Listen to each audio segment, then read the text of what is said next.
All right. Sorry for using the phone. My tablet is not connecting, so I guess this has to do.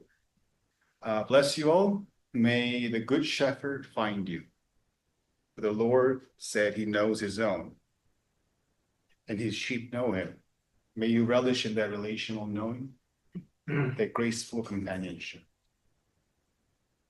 Psalm 23 is a very popular psalm. It's spoken over and over to the point that it's basically a Christian mantra, and people recite it without really thinking it over quite often. But its meaning and significance has such a profound depth that reveals the nature of Christian reality. We can be sheeps. We can be that peaceful, docile being. We can produce warmth, wool, and milk, warmth and life, even in the presence of our enemies and the wolves, because the shepherd protects us. So the don't be a sheep idiom thing. It's a popular, my voice is a bit weak here, but it's a common saying. It basically encourages people to be a wolf or a lion, a predator, something strong, something that walks on its own path without following the herd. Its claimed intention is that people should be have the mind of their own, have their own opinions, be strong, and these people discourage being like a sheep because they think sheeps lack uniqueness. They all look the same. They follow the herd. They don't have a mind of their own, which clearly shows that they don't never actually seen a sheep before. It runs on a very relativistic philosophy. It ignores the objective and intrinsic value within the individual, the beauty and joy of existence itself, to be a creature made fearfully and wonderfully and loved and beloved by the Creator. And the trapped in the absence of objective standards, relying on the comparing oneself to others, it's always a question about who has more money, who has more power, who has more influence, appearance of control, who is the predator over prey. So they tell you to don't be a sheep, be a wolf, be a lion, be a goat nowadays somehow with the whole weird acronym. And this is the encouragement of the world. And it seems to be obviously conflicting with the Christian message. And then again, what else is new? So I got curious and did a little digging to get myself to give myself some data. Nobody actually said this idiom, this as a quote verbatim. It's a sentiment synthesized in the internet, and it takes a bit of a real information and combines them into something trendy and whimsical and not entirely accurate. And that happens quite often. I mean, that's how we get Mandela effects. Don't be a sheep is a old European proverb that's more popular in the Italian and German language, apparently. I don't speak Italian. I don't speak German. I wish I could, but I don't really know. I'm just going to take the internet's word for it. But Benjamin Franklin actually wrote to his youngest sister, and in one of the letters, he actually had a political advice saying, "He that makes himself a sheep shall be eaten by the wolf." It means that if you let other people be push over you and make you a herd animal, make you a livestock, you'll be eaten alive. It was spoken in the context of a American Revolution where they were trying to fight independence against the British Empire. Now, imagine hearing this for the first time as a Christian boy from Korea who was very sensitive and very familiar with the whole Christian symbolism and images. And you just come in there and kids tell you, don't be a sheep, be a wolf, be a lion, be a goat. And imagine hearing that as a Christian boy. And first impression I got was, what is this Sodom and Gomorrah thing going here? Because, well, less with the sheep, less with the lion and wolf, but there was this popular idea that it's good to be a goat because it stands for greatest of all time. Bible, there's a gate of sheep and gate of goat, and one is better than the other. It does not align with the secular sentiment. So, like, where did my dad take me to? Like, what is this? What is this battle? So I basically came up with the argument of a reasoning, a mind framework to communicate with friends where I tried to glorify being the sheep. I was a Tolkien dork ever since I was a kid, so I said sheep are better because they're like trees. Wolves need sheep to survive, but sheep doesn't need any wolves. Uh, just as trees don't need us, but we need the trees. And the absence of the wolves goes unnoticed by the sheep, while the absence of the sheep will doom and despair the wolves. People call for wolves over sheep because they cannot see the true value of being harmless, the beauty of being able to produce and create without hurting anyone. They can only think in terms of power over others, and so on and so forth. You get the gist. There's some truth to this reality and to this narrative, but it's not quite, I mean, it is true to a certain degree. Christianity has played a significant role in forming the life-affirming values and virtues and philosophies that shape the basics of human rights, equality, virtues, and dignity that we have in the West. People relish in the warmth of Christian influence, just as they would enjoy the warmth of the wool. But they also admire the wolves over sheep because they appear more powerful. And this is sort of the childish wisdom, childish sheep glorification that I held as a kid, which kind of fell apart when I actually got to deal with actual sheep. Sheep don't need the wolves to control their population because they're fully capable of destroying themselves. They are helpless. They are so dumb, they always end up hurting themselves. Uh, yeah, they are harmless. They don't hurt others, but they're fully capable of bullying each other. They bite and they ram. They're sheep, but they ram, but they. And so honorable, noble, glorious, eh, not so much. Sheep are nearsighted. They have a terrible sense of direction. I kind of relate to that. They're completely incapable of defending themselves. So even if there was no wolf to kill them, they're just gonna die unless they have the shepherd. And when their wolves are fully grown, they get so clumpy and clumsy, they cannot move properly. If they fall, they cannot get off. So, and on top of that, they're really, really cowardly. They're really scared all the time. They cannot rest and sleep unless they see a fence or they see the shepherd near them. And so if the shepherd is not there, the herd scatters and they just wander and wander, just constantly anxious, constantly afraid, and they die, even if the wolves don't get them first. And they're supposed to be stupid and stubborn, but also loyal and sort of follows properly. Not quite the case. Apparently, if you just pull them out of a gutter, they jump right back in. I did not believe them until I actually saw it and somebody posted a video. They go up and go back into the hole that they were trapped in. Sheep are incapable of surviving on their own, but they're also a productive animal. All they need is water and grass and the sun and the shepherd, and they can produce wool and milk, warmth and life for all others, for other living beings. The reason why Christians may stand as the people of peace, the sheep of God, the people of peace, life, and glory and creativity is not because who we are, but because who God is. God is the one who enables us to be creative, to be warm, to be loving. The world will tell you don't be a sheep. And the intentions will vary. They might actually think that's a good idea. It's a good to. They were actually have a good intention. They were trying to care for you when they're telling you not to be sheep. But the truth of reality is that sheep on their own will perish. and the wolves without sheep will starve.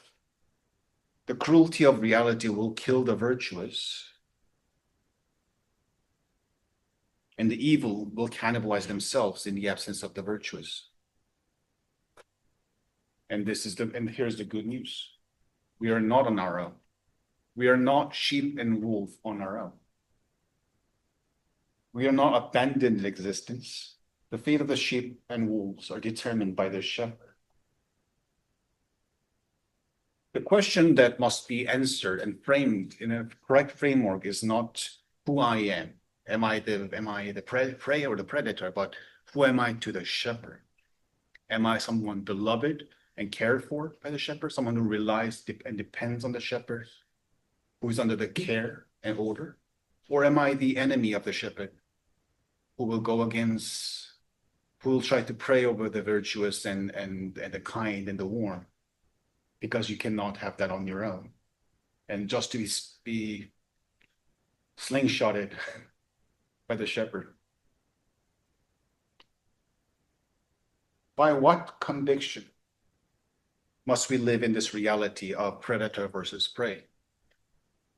The question that we must ask is, who am I to Jesus, and who is Jesus to me? The first thing that is expressed by the Bible, today, Psalm 23, is the relationship between humanity and God. It's about a conviction in God. It's a conviction in the Lord of love, mercy, justice, and virtue. It's a conviction in the Savior who entered our reality, a shepherd who entered the flock of sheep and relationship, to invite us to his reality, under his arms and in his safety. The conviction is the hope and identity of this conviction is the hope and identity of the church, the essence of who we are, and the ultimate fulfillment of our stories. The Lord is our shepherd, and we are his flocks. The Lord is our God, and we are his church. Each one of us belongs to that flock. The language of shepherd and his flock, sheep is kind of ancient, actually. Some connects the shepherd imagery back to Exodus, actually. In different points of Psalm. In Psalm 77:20, it says, "You led your people like the flock by the hands of Moses and Aaron." Psalm 78:52, "While he brought out his people like a flock, he led them out like sheep through the wilderness." In the ancient Middle East, kings were actually often depicted, ideal kings were often depicted as shepherds, because shepherds were a being of power, authority, merciful reign, and someone with the salvific valor and courage. Shepherd had to be powerful leaders of the flock to actually manage them properly. They had rods and staff with a little hook to control them properly. They were really, really strong. The picture of the shepherd we usually have in our mind is a little cute boy, like a David, who just sort of has a heart instead of a staff for some reason, and just sits on the green field. Seriously, just go home and Google shepherds. They're built. They have to lift, like, I don't know how much they weigh, but sheep, like, they have to lift sheep and carry them around here and there. They are strong people. But they're also someone who's very warm and merciful to the sheep. Because if you only become someone feared, the sheep cannot trust the shepherd, and they go into anxiety mode, and they start hurting themselves. They run away, and they cannot rest, and they die. On top of that, when the sheep are gathered, wolves come. Wolves always come. Thieves come. And the shepherd has to be a warrior too, someone who fights for the sheep. So authority, gentle mercy, and a courageous fighter. All the qualities of a good shepherd was the quality of a good king, an ideal king. But who is capable of being such a king to us? a loving shepherd for us, who has the authority and power to guide us, the gentleness to love us, and the courage and power to fight off our enemies.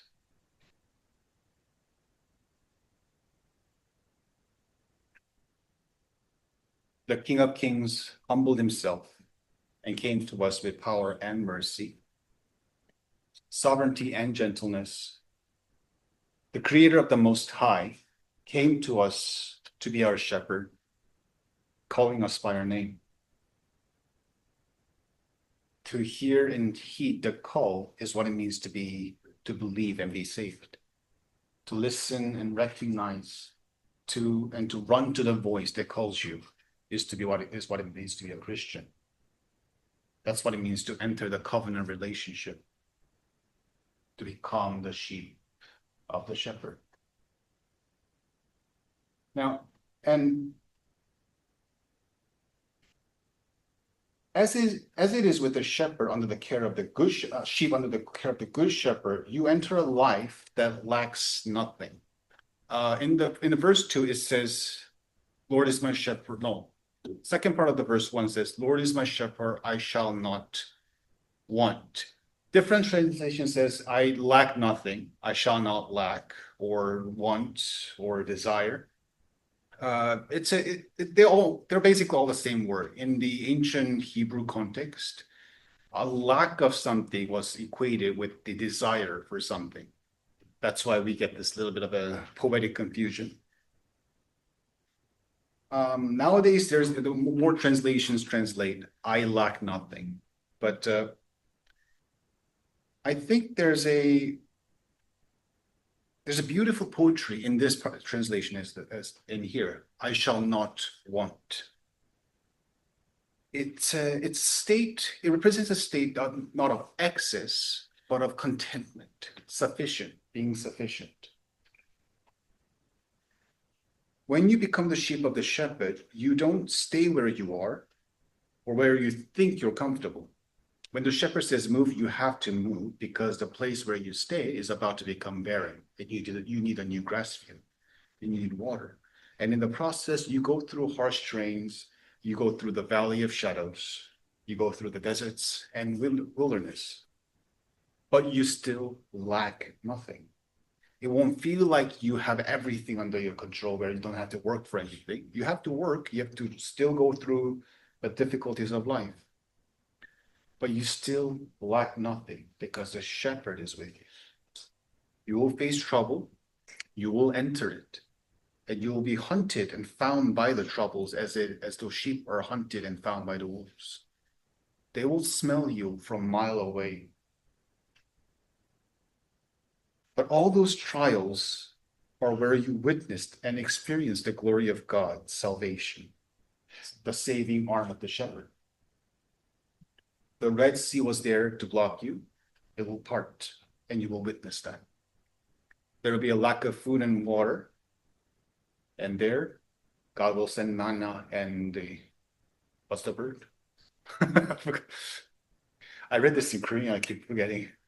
Quails? Yeah, right, quails. Yeah. And you will witness that. You will enter the narrow paths of deep valleys, and you'll be targeted by wolves in sheep's clothing. But nevertheless, you will live with the conviction and the covenant relationship. You will follow the rod and the staff, and you will witness that God protects. Because you know, you do not sway, you do not waver, you go through this narrow, straight path because you know that He is your shepherd.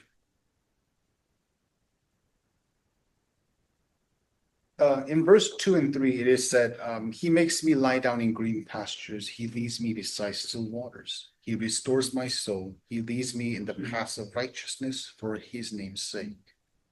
The sheep are led to the green pastures and still waters, a place to graze and drink, a place restored to rest, where you restore and where you rest, a place where order is restored, where the waters are still and there's green grass to feed upon. It represents a place of worship. The shepherd leads us to the place of rest order, and worship where we can be content. Not excess, not extravagant, but content. God guides us into satisfied contentment. And in this contentment, this fulfillment isn't much about how we own. It's not about how much we own. It's about how much we enjoy and appreciate what the gifts that are already here and that surrounds us. Do the sheep think that they own the pastures when they enter a green pasture led by the sheep? No, they don't know anything about real estate. They don't know anything about owning the water rights or something like that. They just feed, graze, and drink, and they're content with it. They're happy. They don't worry or care about drawing ownership boundaries. They just keep on doing their merry dwelling, and they just keep on feeding, keep producing wool and milk, warmth and life for all to enjoy.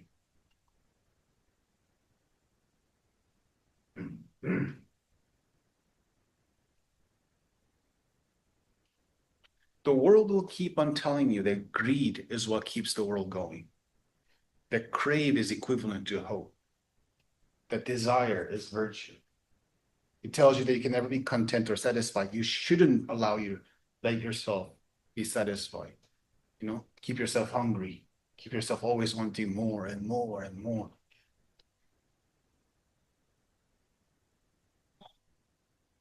You're supposed to never be satisfied because that stops your ambition and whatnot. And people who follow this line of reasoning will go to the point where they will reduce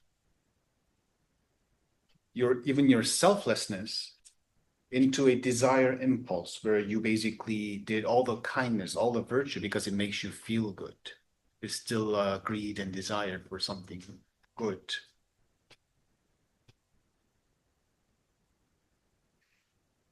Whenever you talk to the world and try and listen to their voices, you have to understand that they are speaking without God. And when one speaks in the absence of God, in the absence and the detachment from the objective reality, it relies on a very relativistic, very comparative logic. And it makes everything a competition. It makes everything a fight. More and more and more. Win, win, win. There's no end to it. And they keep on doing that again and again and again until they have nothing to fight for. Until they lose one another, until they remain hollow. To call God my Lord, my shepherd, is to stand above the language of impulsive greed, of comparing yourself to another. It's not about relativistic reality. It's about objective reality that anchors on God.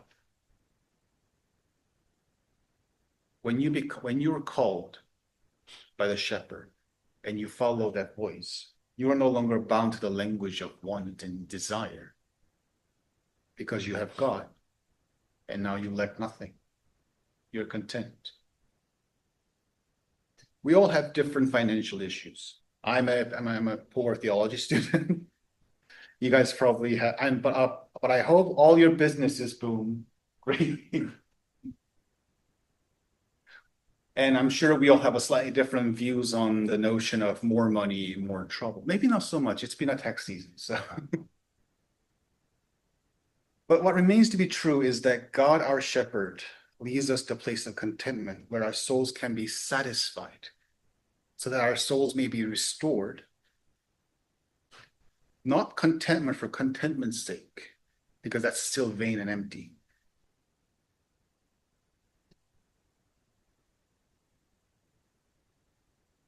People think that they should seek contentment for contentment's sake, to establish a sense of Zen, or whatever they call it.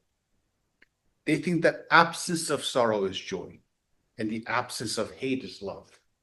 So void becomes virtue. And the only act of self-reflection and self-development is keep on emptying yourself again and again without filling filling in it with anything new. Contentment becomes the goal, and it's vain. It remains empty, and that's not how God rolls. God gives us contentment to restore our souls. That is the key point. But why all the trouble? Why restore us? Why lead us to the green pasture? What's the catch? What's the caveat? Well, this is where the metaphor ends.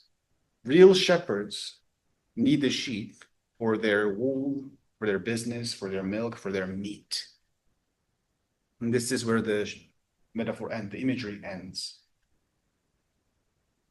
While the actual sheep have a lot to offer actual shepherds, we have nothing to offer to God. I'm sorry, we have nothing. We have nothing to offer God but ourselves, which really doesn't add anything to God. So don't make the same mistake that I did as a child. Don't try to glorify yourself as a sheep. Just accept the reality that you are a sheep and rejoice in the presence of the shepherd. Don't try to glorify yourself, because this was never about us. This song was never about the sheep or the enemies. It's about the shepherd and who shepherd is to us. Christianity was never about Christians. It was always about Christ. The Lord restores our soul and leads us to the path of righteousness for his name's sake. So what does this have to do with us?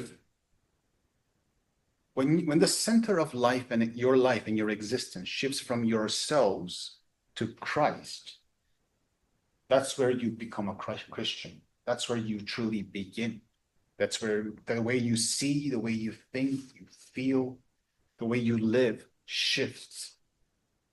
You gain a new angle. And this shifts the nature of your path into the path of righteousness. So what is the path of righteousness? The correct and easy one that optimizes to your ease and comfort. No, the Pilgrim's Progress made it really clear. What makes a path righteous? The path is just a path. It's a cleared out link from one location to another. It's not the comfort, it's not the view.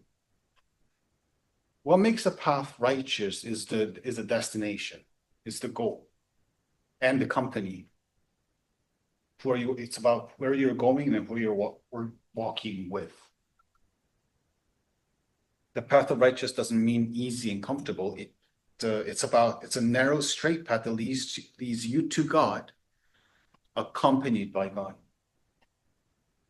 It's not an easy it's not a nice picnic under the sunlight, which I'm dying to go out right now. There's going to be a valley of shadow of death in that narrow, straight path. There's going to be deep darkness. It's going to feel like being lost to the chaos and threatened by death. All human life is bound to go through this. It's a human condition. We all go through the process of wandering, being lost. We go through disappointments and despair. We fear and worry, not like any other sheep. But we fear no evil because we have the shepherd. Our eyes are supposed to be focused on the God who loves and leads. We are accompanied by the God who prevails. To walk the path of righteousness with no fear of evil isn't about our problems and situations being gone. It's not about not having enemies. We have enemies. It's a matter of God being the center of our existence, being the center of our narrative, being the true protagonist to our stories. The Lord's rod and staff comforts us. Rod is like a stick yay big that's used to discipline. Like sheep obviously cannot really understand you, and well, dogs probably could understand you better. Sheep, not so much. You really have to use the rod. If you spare the rod, you kill the sheep, literally.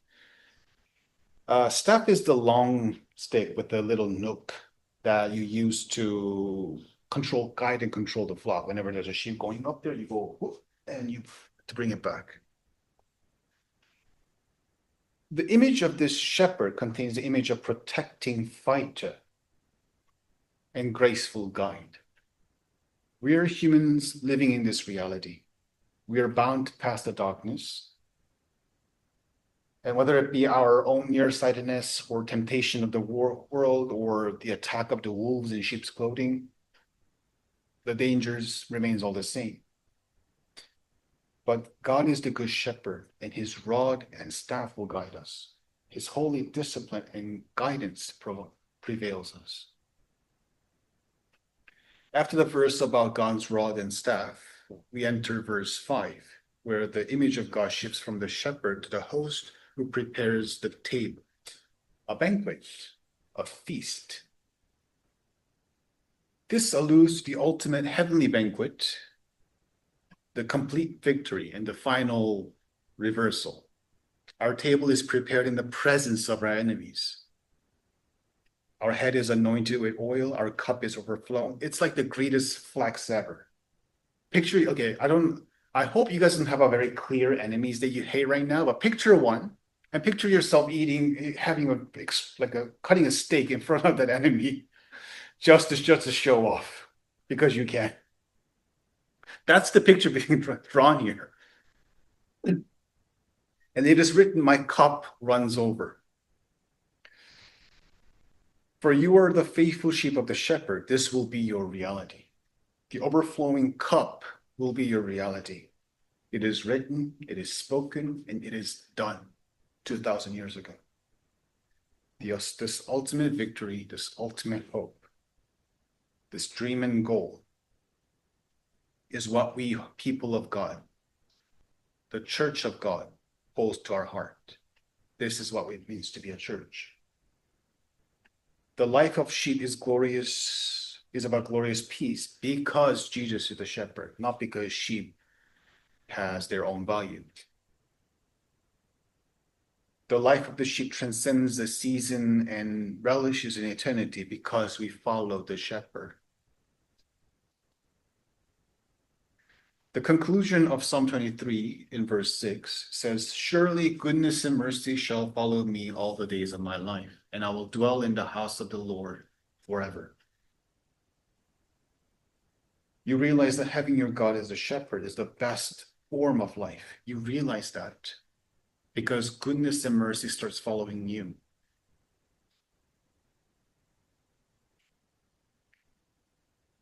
And when you're finally found, when your days of being lost is over, when the shepherd enters the picture, where sheep is glorified over the wolves, when you can finally confess and praise God saying, I am found, your path and goal shifts. The nature of your desire and hope shifts. It is no longer about being a predator or a prey over others. It's not even about getting your feet in dreams. It's about dwelling in the house of the Lord forever. To enter the eternity in the presence, sovereignty, and companionship of God in his kingdom. This becomes the sole hope, sole desire, and reason of life. Who can truly achieve this? Not us, obviously. We're just sheep. But this was only achievable, and it has been achieved by the shepherd who became the lamb. Jesus was the only one who sought, lived, and achieved this ultimate life, being pursued by goodness and mercy, being able to dine in the presence of the enemies, dwelling in the house of the Lord forever. Jesus was the only one who could do it. So he came and did it for us.